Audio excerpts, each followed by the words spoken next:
नमस्कार, न्यूज 18 के digital platform पर आपका बहुत स्वागत है। मैं हूं आपके साथ अंशिका पाठक। आज मंगलवार को चांदी 7,015 रुपए गिरकर 2,18,152 पर आ चुकी है प्रति किलोग्राम। अगर बात करें तो सोने के भाव में अगर हम देखें तो सोने के भाव में 2,000 रुपए की गिरावट आई है। सोने का भाव अब 1,37,459 रुपए प्रति 10 ग्राम हो चुका है।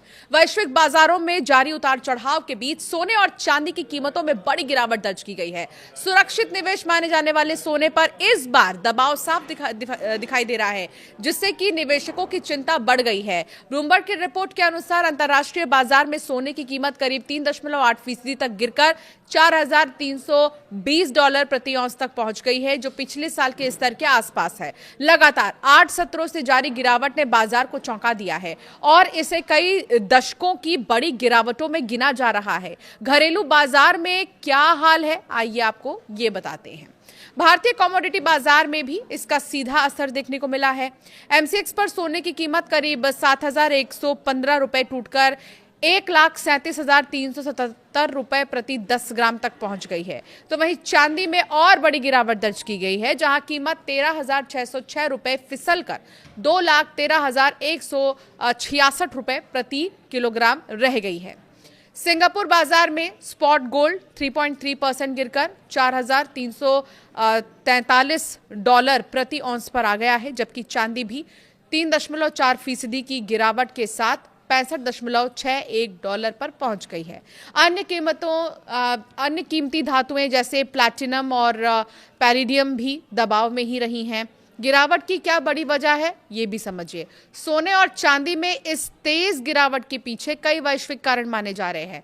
पहला, ऊंची ब्याज दरों का दबाव। अमेरिकी फेडरल रिजर्व समेत कई केंद्रीय बैंकों ने संकेत दिए हैं कि ब्याज दरों में कटौती जल्द नहीं होगी। इससे सोने की मांग पर असर पड़ता है, क्योंकि सोना कोई ब्याज नहीं देता।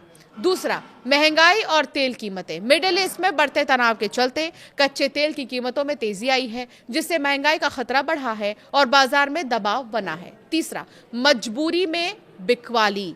जी हाँ, शेयर बाजार और अन्य निवेश साधनों में नुकसान के चलते निवेशक घाटा पूरा करने के लिए सोना बेच रहे हैं, जिससे कीमतों पर अतिरिक्त दबाव पड़ा है। चौथा, भू राजनीतिक तनाव। ईरान, इजराइल और अमेरिका के बीच बढ़ते तनाव ने वैश्विक बाजारों में अनिश्चितता को और भी ज्यादा बढ़ा दिया है।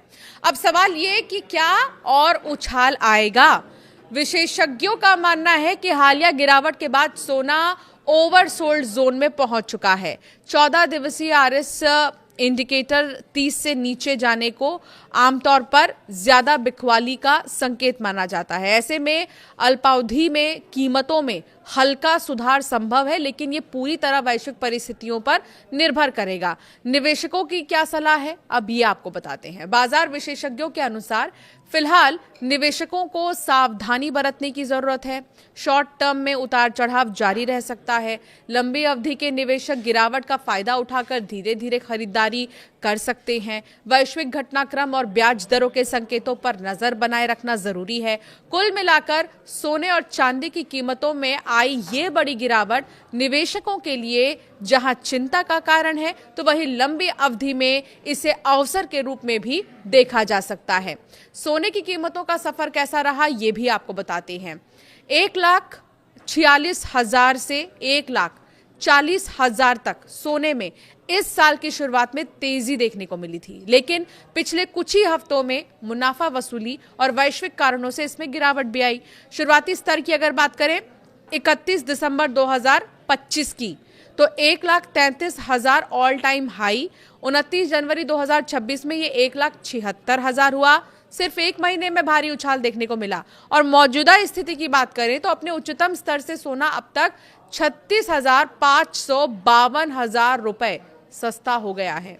तो आप ये समझ सकते हैं, माफ कीजिएगा, कुछ आंकड़े ऐसे हैं, 36,552 रुपए जो है सस्ता हो चुका है अब तक सोना। चांदी की कीमतों की अगर बात करें तो 3,86,000 रुपए से 19,000 तक का सफर चांदी ने देखा है। चांदी में सोने के मुकाबले बहुत ज्यादा उतार चढ़ाव देखने को मिले। ये अपने ऑल टाइम हाई से बहुत तेजी से नीचे आई है। शुरुआती स्तर की अगर बात करें 31 दिसंबर 2025 की, तो चांदी की कीमत 2,30,000 रुपए थी, ऑल टाइम हाई। और 29 जनवरी 2026 की अगर बात करें तो 3,86,000 तक चांदी चली गई थी। ये ऐतिहासिक बढ़त माना गया। और अगर गिरावट की बात करें तो पिछले 53 दिन में चांदी 1,67,000 रुपए सस्ती हुई है। गिरावट के मुख्य कारण है मेटल छोड़कर कैश पर भरोसा। आमतौर पर जंग के माहौल में सोने और चांदी के दाम बढ़ते हैं, लेकिन इस बार स्थिति थोड़ी अलग है। कैश की बचत भी एक बड़ी वजह है। मिडिल ईस्ट जंग के कारण निवेशक जोखिम नहीं लेना चाह रहे। वो अपने गोल्ड और सिल्वर को बेचकर कैश इकट्ठा कर रहे हैं ताकि अनिश्चितता के समय उनके पास लिक्विड मनी रहे। प्रॉफिट बुकिंग भी एक वजह है। जनवरी में कीमतें रिकॉर्ड स्तर पर पहुंच गई थी, इसीलिए बड़े निवेशकों ने ऊंचे दामों पर अपनी होल्डिंग बेचना शुरू कर दिया, जिससे बाजार में सप्लाई बढ़ गई और कीमतें गिर गई। ब्याज दरों का असर भी बहुत ज्यादा माना जा रहा है। अमेरिका में फेडरल रिजर्व द्वारा ब्याज दरों को लेकर सख्त रुख अपनाने से भी कीमती धातुओं की चमक थोड़ी फीकी हुई है। कुछ एक्सपर्ट्स ये मान रहे हैं कि सोना और चांदी के दाम में आगे भी यही गिरावट जारी रह सकती है। ऐसे में निवेशकों को अभी सोना और चांदी में निवेश से बचना चाहिए।